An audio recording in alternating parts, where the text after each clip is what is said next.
Good morning, everyone. Welcome to our Sunday service here at Namaste, Lake Chapala. I'm so happy to be with you and to invite you to have a little tour of the anchor hold, which I entered on Friday. We had a beautiful ceremony. In fact, if you're on my Facebook, you can see it there. I'm going to send out an email with another video that we put together from the ceremony. I can see all of you at Namaste there. There's a little picture of you. Hi, guys. And so I thought for those of you who have never seen the interior of any anchor hold, because very few people ever have, I thought I would give you a little tour before we start our session here. So I'm going to begin by showing you this little window. There's a chair on this side and a chair on the other side. And this is the little window through which I can have people come and communicate. And if anyone has anything they need to talk about, I usually will keep this open a couple of hours a day. And then when it's time for prayer again, it's shut. And there you have it. So that's my window to the outside world. Other than this, having the opportunity, maybe a couple of hours a day to have access to the computer so I can do classes and lessons and different things like that. But at the same time, I don't want to be just going through YouTube or Netflix. So I'm limiting my exposure to the internet and phone and that kind of thing. So let me give you a little tour now of the rest of this. I'll show you this in a moment, but this tomb-like building is actually the bedroom. This is where I sleep. It's just barely big enough for a twin bed. Let me just kind of swing around here. See if I can show you. So this is the door. I won't take you inside, but you can maybe see a little bit. This is the door of the tiny anchor hold bedroom. I do have a swing on top so I can keep my eyes on the guys outside here. Otherwise, there's only a tiny little area of grass that you can see.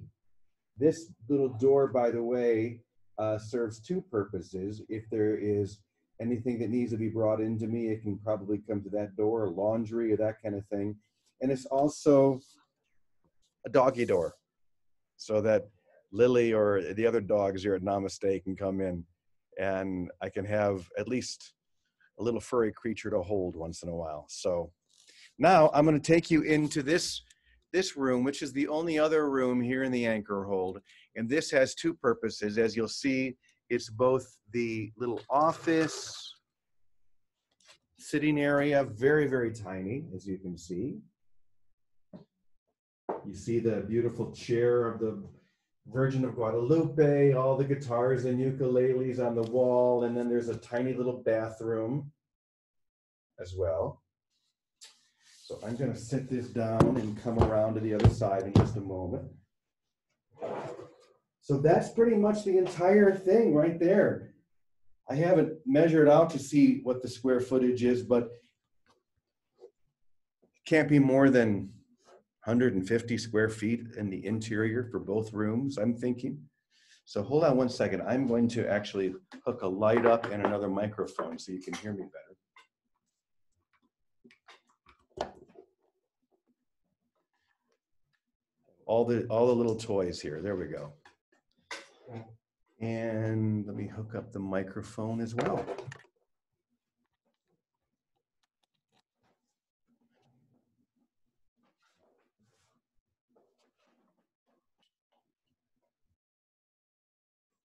Okay, I think we're all set. Yes, we are. So, with that being said, this is the space in which I will be diving deep, I guess is the easiest way to say it, to have a time, a year in which I have a complete single focus. And as we've said many times before, this is a call for all of us in the same way. to have a single focus, each in our own way, each according to our own life, but to know that the experience of oneness that we are awakening within us comes from that single desire. This is what the resurrection is, and we are being called to resurrect from our former lives of separation into the experience of oneness and unity. And this comes from wanting only one thing. It begins with the understanding that there's nothing in the world of form, nothing in the world of separation that is ever going to give me what I want. There's nothing in this world that I really want. But beyond this world, there is an experience. I think it's even better to say the word experience other than world. There is an experience that I really do want, that I yearn for, that I feel and that I know. Somehow, even in the experience of duality, there is something that is calling me to union, to oneness. And it's through my desire for that experience that it becomes everything. We unlock that door which was never truly locked, and we open that door which was never truly closed. All it takes is a tiny touch, and that door swings open, and we realize that we never left heaven. We never left that state of oneness, and we can come into that experience right now if we choose. This is the only reason we're here together, to enter into that experience. And so here I am in my little anchor hold, and you are wherever you are, but it is the same. We are called into the experience of grace. So that being said, I have a short little paragraph that I would like to share with all of you. And so this is going to be the basis of our lesson today. It says, the only thing that separates you from God is the thought that you are separate from God. That's it. The only thing that separates you from God is the thought that you are separate from God, the idea. But this is not true separation, since it is only an idea, and an untrue idea at that. The inseparable can never be separated, just as you can never be cut off from who I am. Once again, the inseparable can never be inseparated, and you can never be separated or cut off from who I am, from the I am pulse, the frequency, the current that's within you. You can never be cut off from it because it is who you are. It's the truth of who you are, that I am Christ presence. You may think or believe that you have lost that light or your connection with all that is, but it does not make it so. You may think that you're a giraffe just because your neck is slightly longer than another person's neck, but that does not make you a giraffe. It's funny when you put it that way, but that's exactly what it is. You are now and forever will remain one with oneness itself. And the moment you give up the strange desire to believe otherwise will be the same moment you burst into the light of my presence, the presence of I am that. I love this beginning and the analogy that we end with, the giraffe analogy, because we have this idea, this thought that we're separate from God, and that's the only thing that makes it seem so. That's the only thing that makes it feel as if we are separate from God. And the good news is that's impossible. You cannot be separated from what is inseparable. You cannot be cut off from what is all in all. Everything in everything. It's just an idea. Like having the idea that because I have a long neck, I'm really a giraffe. Nope. Sorry. You can think that all you want. You can pretend that all you want, but it does not make you a giraffe. You can pretend that you're separate. You can pretend that you're isolated or sinful or debased. You can pretend all of that, but it does not make it so, because the oneness and the unity of God is yours right now. Now just breathe that in. Just breathe in the scent of that oneness and let it fill you. And as it does, you find yourself lifting above this world of separation that you made up in your mind. You leave it behind completely and altogether. You realize that you are one with everyone that you see. If you look around yourself right now, everyone that you see, everyone that you think of is contained within that same oneness. What is whole is always whole, and an idea cannot make it change. So today, this moment, we claim the idea and the reality and the experience that has been held for us since the beginning of time. Yes, it's true, you fell asleep, and in your slumber, you had a dream. And in this dream, you seem to have lost or forgotten the truth of who you are. But now, you remember. Now the moment has finally come for you to step into heaven. So that's what I wanted to share this morning. It's an experience, and you can have that experience anytime you choose. Just open up your eyes and see. Open up your ears and hear what has always been true, and it will be there. So I'm going to turn it over to Vicki. I saw that she's here, and see what Vicki has to share that leads us into the practical application of this lesson. Hey, Jimmy. So, Jimmy, great blessings. What a joyful experience. And how sweet, and really how lovely to bring everyone that wants to in with you. Thank you for that. And your vows yesterday and the whole process that you've been sharing, really, it's like it just brings to life the invisible world in such a simple, visible way. So, and you know, the goal is the same. The form that each of us are given to take to find that inner experience of oneness is particular to us. And of course, the tradition you're being steeped in now is letting all the ideas of the body go, of worldly things go, and really focusing simply on that inner realization that on the eternal, right? And what is heaven but our full attention on what is real, the eternal.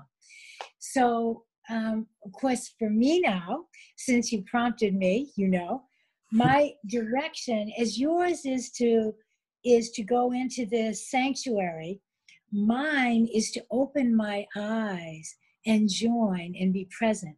And I was reading, because Teddy and I have been talking about that section, I Need Do Nothing. And I was reading this line, and it was good, because it's right where I am with you in relationship to coming into a fuller realization of this unity that is our only identity by putting all our attention on it. So it says, your way will be different, not in purpose, but in means.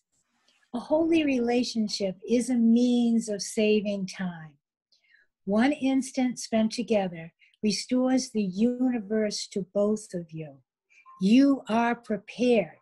Now you need but to remember you need do nothing. So it's the same thing. It's that focus on the eternal, the Christ, the light in my brother, and accepting it in myself. And whatever obstacles seem to come up that make me want to still flap my wings, just don't resist them. Just bring them into this space and let them dissolve, because there's no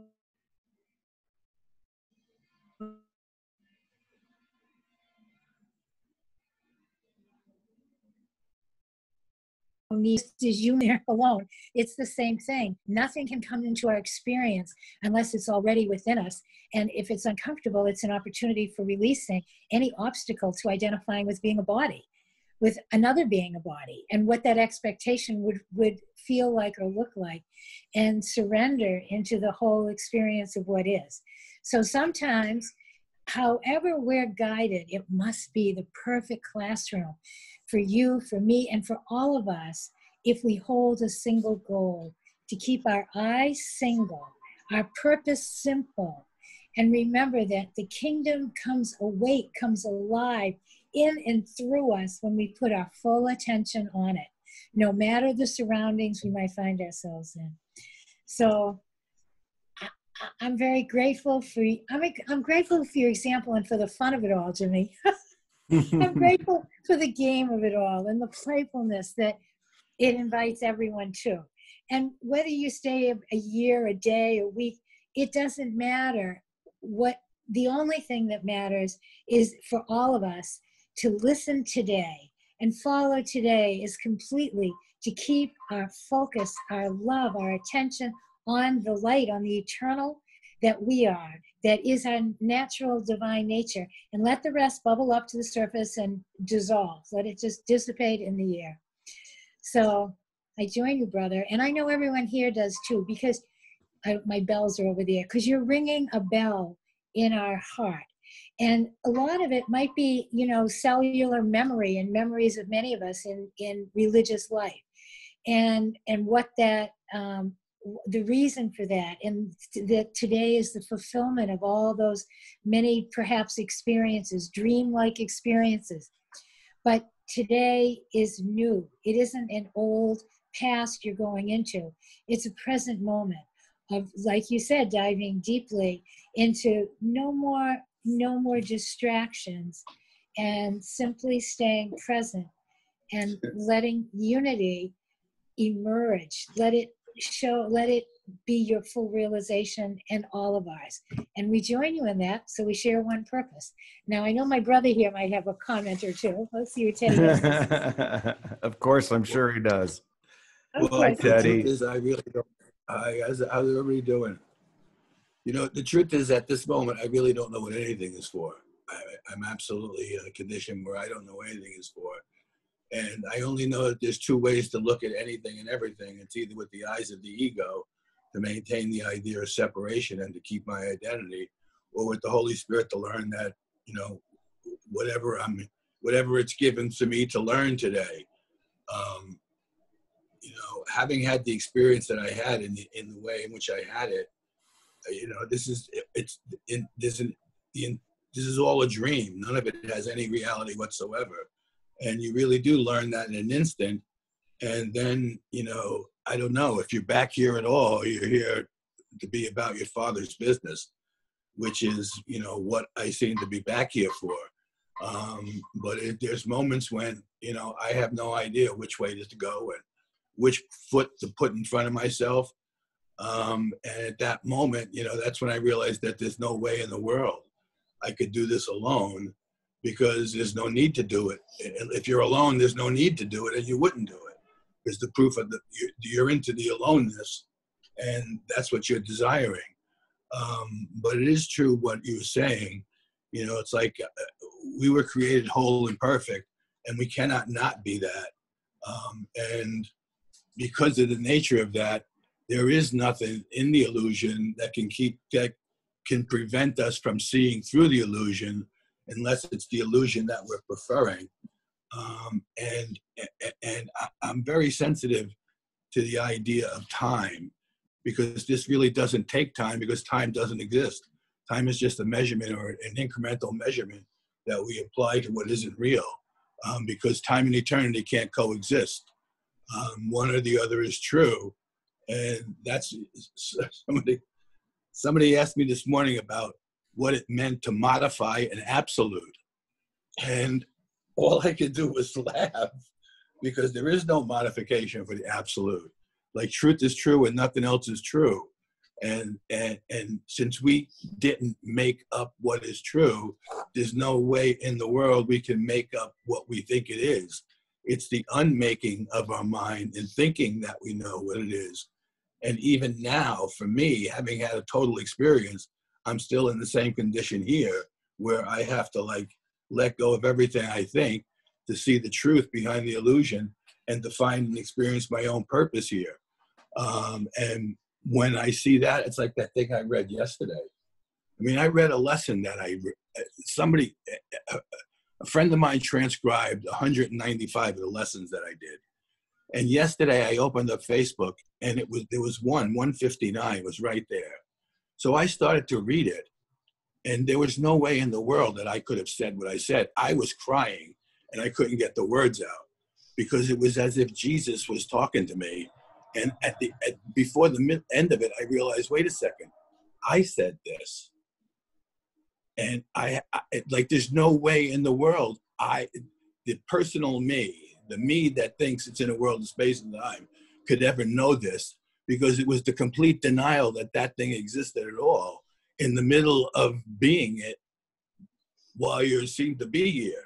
Now, that's like something that can't be thought of or conceptually understood.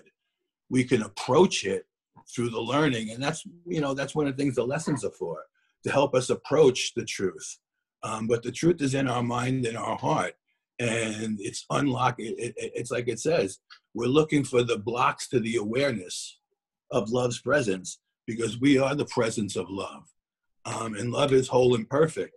So somewhere we're real within the wholeness and perfection of love, and there's nothing here in the world of space and time, even words, because words are designed to divide. Even words, the most we can use words for is as a guide for a second, so that we can see where we're putting our attention, and to allow ourselves to use it to see just, how true we want to be to a real intention or a false intention. But in that regard, it's like only one or the other is true and seems to be true. You can't like have an illusion and a reality if one's everything and the other is nothing. Everything and nothing can't coexist.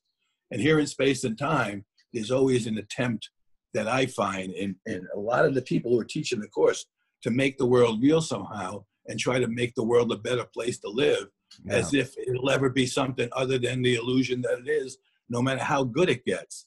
And the attempt to make good what's yourself as already perfect is got to fail, and it's got to be wasting time.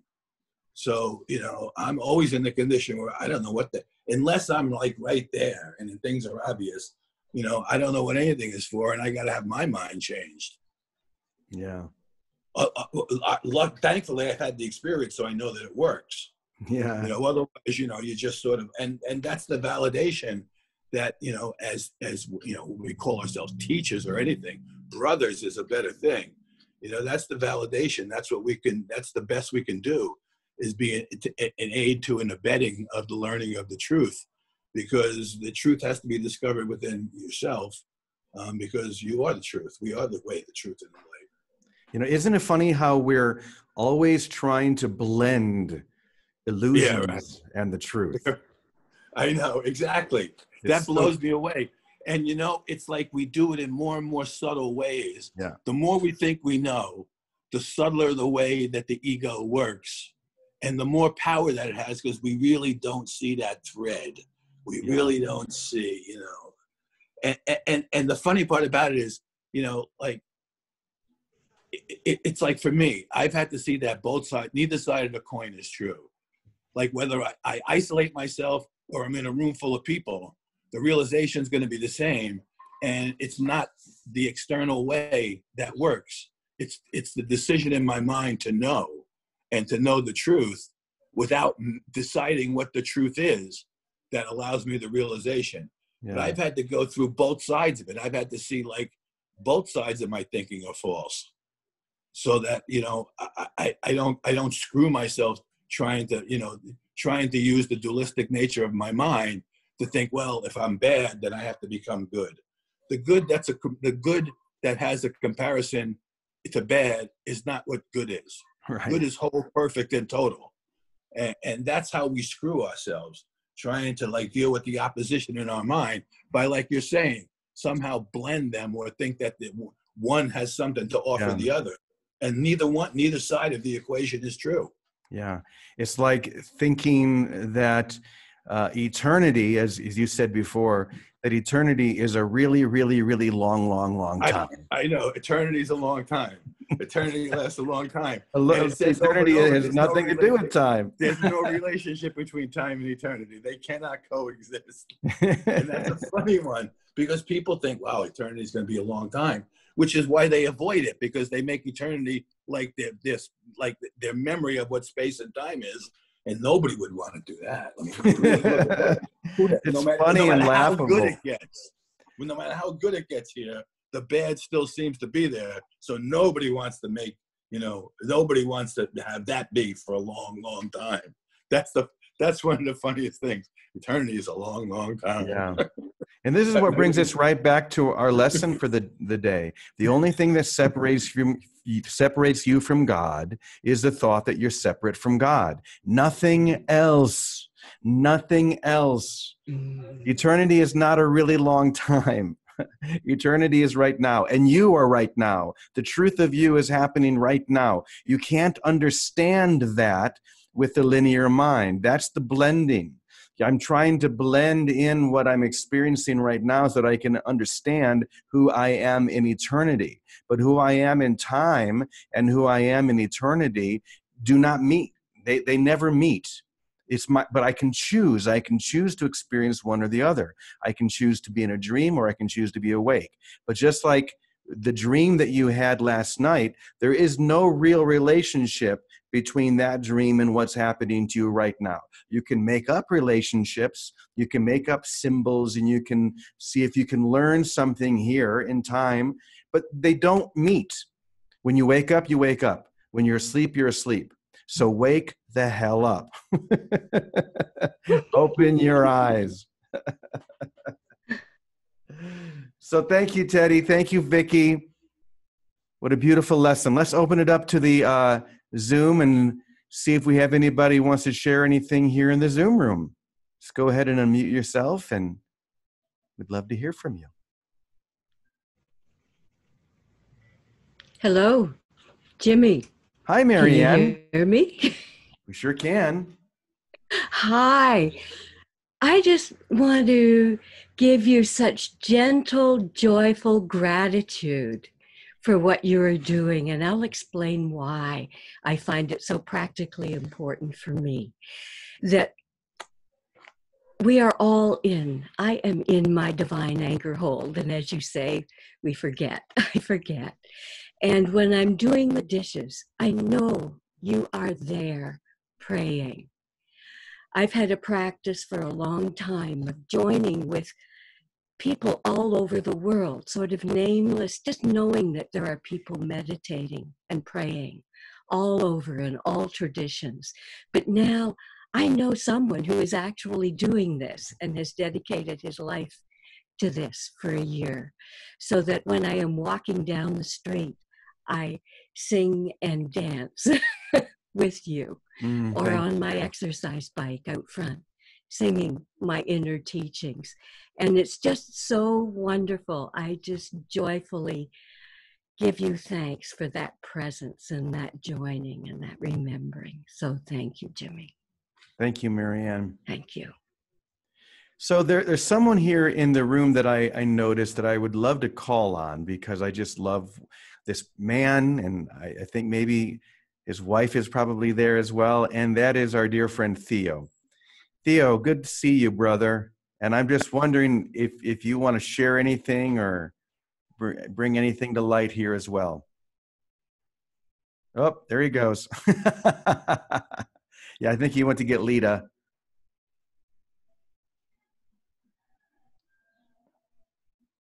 There she is. Good morning, Lita. Good morning, Theo. There's a group that comes over here in a short time, so we're just kind wandering a little bit, but I've been totally with you. Yes. Oh, you're always totally with us. I know that for sure. Yeah, I feel very moved by what you shared, Jimmy, and Victoria, and Teddy. I'm actually shaking because there's just like this insertion of light, and almost makes me want to cry.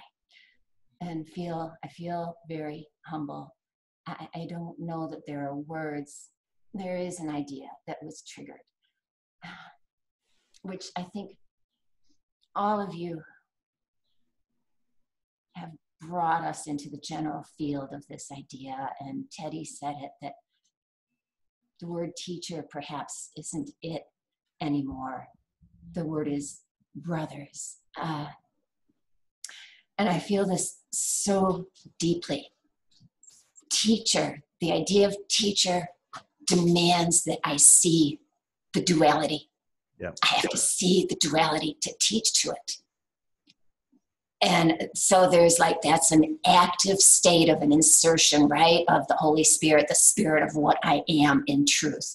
And it has its place and it serves the bridge, absolutely. But there is a state that is simple beingness that perhaps this place in my mind is ready to accept, where I don't see the difference between you and me. I don't encounter you in a relationship and sense that we don't have anything in common because you believe in the illusion. And this is a magnificent step in my own heart, because for the first time, I can actually see the Christ in you. And that's the difference between the teacher and the brother. And to walk and move and breathe in that awareness is the escape from dualism into a sense of right Christ consciousness, or unity with all that is. And if a teaching is necessary, if it is called for a moment to let words represent what that experience is, it is given in a manner that is truly the most helpful, because my personal self hasn't judged and decided what you need to hear and what's wrong with you. Right. Isn't that powerful? That was a maturity that had to happen for me post-traumatic experience, where I did feel isolated from those who didn't share that recognition that we're walking in a dream. I just felt, in a sense, all alone. Not true anymore. Yeah. I can be anywhere, and the light that is shining forth from absolutely everything. That's the prize. So I had that to say, I guess. That's so beautiful.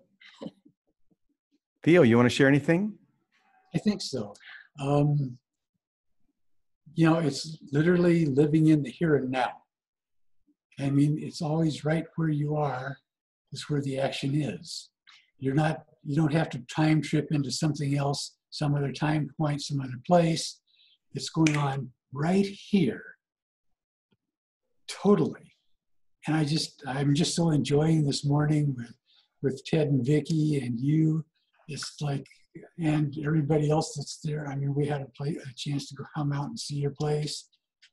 And it's just been awesome. We've got this whole thing to share. It has nothing to do with time and space, but it has to do only with right here, right now, because this is where that experience is. It doesn't exist out there. It's not an imaginary thing. It's where we are, what we are, together, right now. Yeah. The dream of separation is done. Yes. The toilet has been flushed. And there we go. I love it. Eternity is not a really long time. It's right now. That's the key. It's so beautiful. And however it's expressed, you just can't come into it with judgment. Like it is this or it's that. It's everything. Like you were saying, Lita, my need to feel like, well, this brother or sister has it, this one doesn't. Oh my gosh, it's me who doesn't have it if I think that. That's what needs to be surrendered. I have a friend who is always judging. Well, this is non-dual, this is dual, and then he'll look at me sometimes and say, well, that was a very dualistic. But I can't even judge the difference anymore because it's all just one thing. So whatever I'm doing is an expression of that single experience, even if it looks like it's not. It doesn't matter. I don't know how to express it, but it just, everything just becomes a single bright light, and there's nothing left but that. Amen. Thank you, Lita. Thank you, Theo. Go ahead, Theo. You know, it's just what you're doing in the moment. You know, it's not, you know, timeful at Yeah. all. I mean, it may be caught in a moment of time, but it's just here. It's just now. And that's the state where we are totally in. And I guess it's the way I can look at it and kind of explain it to myself. But it's a total experience of just being the whole works. Yeah. Just an amazing thing. It's like nothing I could have ever dreamed of in my days like you, of thinking I'd be a Franciscan, you know, priest and brother and all this sort of stuff again. And it's just like, this is what we've all been looking for. Just being right here, right now. And including everything into whatever it is that I am. I don't have to identify myself. I just have to include everything. Yes, include everything. That's all. There's nothing outside of me. So whatever's going on out there is going on in me. Yes. That's not out there. It's all my own mind. I'm responsible for everything I see, anywhere, ever have seen, ever have heard. It's all going on in me. It's not out there. Yes. Thank you, guys. And Teddy, thank you. I'm so happy to see you. I haven't seen your face talking in a long time. And Vicki, thank you for being there. It's just like, I love you guys. I really do. So maybe we'll see you out here in Sedona someday. I love you. We love you. Thank you, Jimmy. Thank you, dear ones. Let's go to Namaste. And, you know, right outside my walls here, there's a whole bunch of people I can see. Like, I'm just going to put them here. I'm going to pin them right up here, spotlight their video so we can all see them. Hi, guys. It's kind of a cloudy day today, as you can see. Not a lot of light, but the light is bright right where we are. Anyone want to share anything and say anything at all?